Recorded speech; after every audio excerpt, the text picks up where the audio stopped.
Hey everyone, I am so excited to be here today with Julia Gentry. You guys, if you've listened to the podcast episode, I went a little long in my conversation with Julia.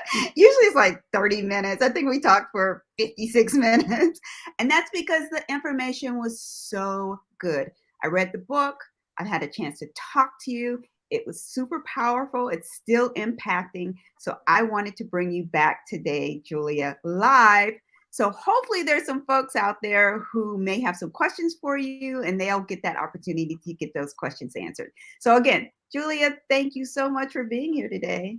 Oh man, when you told me we're only going to talk for 10 minutes, I was like, "There's impossible. There's no way, Stephanie." I know, right?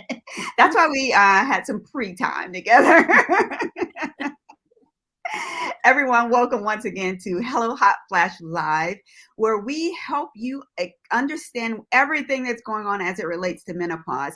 And sometimes it may not be that hot flash that's holding you back. It may be that you're not playing big enough. It may be that you have something that's going on, some thoughts in your mind that's holding you back. So we want to help you with every single aspect of your healing. And today, Julia is going to be part of that conversation because as women, a lot of times we kind of bury our dreams. Either we start to have kids and think, oh, we don't have time for it, or we get married, or our career takes precedence. It could be those large things, and it could be, just some small things like, yeah, that's just a dream. I really shouldn't do it. But Julia had a dream, God-given dream, played big with the dream, and it has been incredible for her and her business. So I won't say anything else. Julie, I'm going to have you introduce yourself to the audience. Yes. Well, again, my name is Julia Gentry. I am a mom of 5. I homeschool my 5 children. Well, I shouldn't say all 5, 3 right now who are in school ages. I am the founder of the Dream Factory & Co., the author of a best-selling book, Dream, I Dare You, and really, truly just a champion for women and men out there to dream bold and live big. That how did this happen? What made you write the book? Oh, I wrote the book because I think all of us, right? Most people would call it a midlife crisis. My husband and I called it a midlife awakening. And we hit that point that I think all of us do in life where we ask ourselves one simple yet profound question, which is there something more? And the Mm, reason I wrote the book was because the answer is yes. I'm just going to cut to the chase. For everyone, the answer is yes. So we need to stop asking that question. The answer is always yes. There is something more. And now we have to just identify, okay, God, what are you doing and what do you want me to do about it? Right? He's already predestined and called us and given us a purpose. And now we just have to figure out what that is. And we got to really live our lives partnering with him and what he's asked us to do. And so I wrote this book because after asking that question, it led me down this path of understanding the concepts of dreaming in a totally different way, caused me to show up to my life in a totally different way, caused me to drop habits and patterns and routines I didn't know I didn't need to have. I started doing life so differently. And I wrote the book ultimately, Stephanie, because I realized that dreaming isn't what I thought it was. B, it's actually harder than I thought it was. And mm, C, there was no framework to help me bridge the gap between where I was and where I wanted to be. And so after applying all these principles in my own life and it working, God led me to write this book for the world to lead them in their own journey of dreaming again. I love that. Why don't we dream? Why do we just settle for what is? Yeah, I think there's a lot of reasons, but the number one main thing that I see as to why people stop dreaming is disappointment. I mean, we've Mm, all been there, Stephanie. We could all probably point to handfuls of times that, we prayed for the baby and it never came. We started a business and it failed. We tried again and it just didn't work. It's when we have prophecies and the lack of the fulfillment of that prophecy, or I have a dream, but then there's this thing called reality. And it's that pain of disappointment that you and I will never undermine, right? But for the sake of 10 minutes, it's the reason that we stop dreaming. We put the pain of the past and we throw it on our future. mm, And we start to live from that place of pain instead of living from a place of potential, a place of destiny. And so it's ultimately something, and I love that you talk so much about healing. It's something that we use as the finish line instead of a starting point. Mm, And I oftentimes tell people, when you come to that place of recognizing that it's been disappointment that's keeping you, you have to start on this journey of breaking in order to heal again. And it's in that healing journey that we come face to face with our God, who is so good, has never left us. And it's almost like we reinvite the dream to become the focal point, right? Instead of this nice idea that we once had. That's a big answer, but that's what I oftentimes notice as to why people stop dreaming in the first place. mm. So how do we go from being dreamers to doers? Oh my goodness. I love this question. And why I love this question is because I think that's the core problem. We see it as two separate things. We see Mm, dreaming and doing as two totally separate things, which is why we're not getting the benefit of the one word. mm, So in my book, I actually invite people into thinking about the dreaming process differently. And I give you a totally different definition. And that definition is the ability to have such great and intense focus in a totally different realm that brings about possibilities with the consideration of those around you.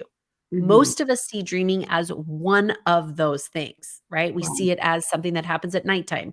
We see it as something that is, on a vision board. We see it as something that is happening around us. We say, no, it is actually the ability to have such great focus in a different realm, Mhm, oftentimes the invisible eye, right? Something that mhm, God's put on my heart.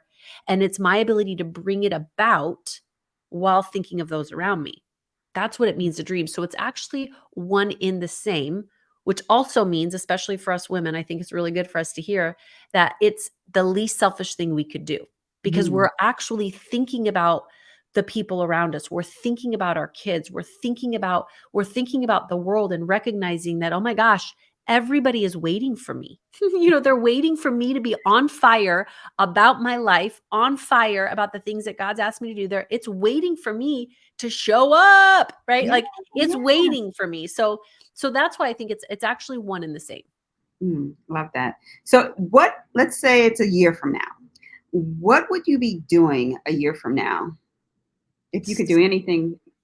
Yeah, we actually have really strong focal points as a company. We have a goal of impacting more people. And the way that we want to be doing that is through speaking in conferences and our digital products. So we have seen this work. Quite honestly, Stephanie, I've been doing this coaching for a decade, real time, one on one with people. And Mm, my guess 5 years ago was, could I actually write a book that could impact people? mm, It worked. And so mm, now we're actually seeing a movement that's happening of people who are reading the book. And so we want to be able to offer them conferences where they could come together with groups of people and experience what we call as our experiential framework.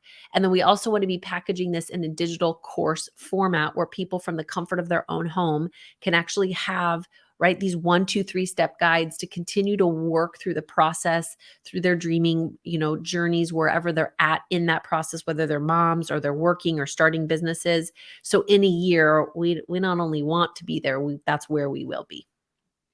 So, one of my last questions. Let's say I have a dream.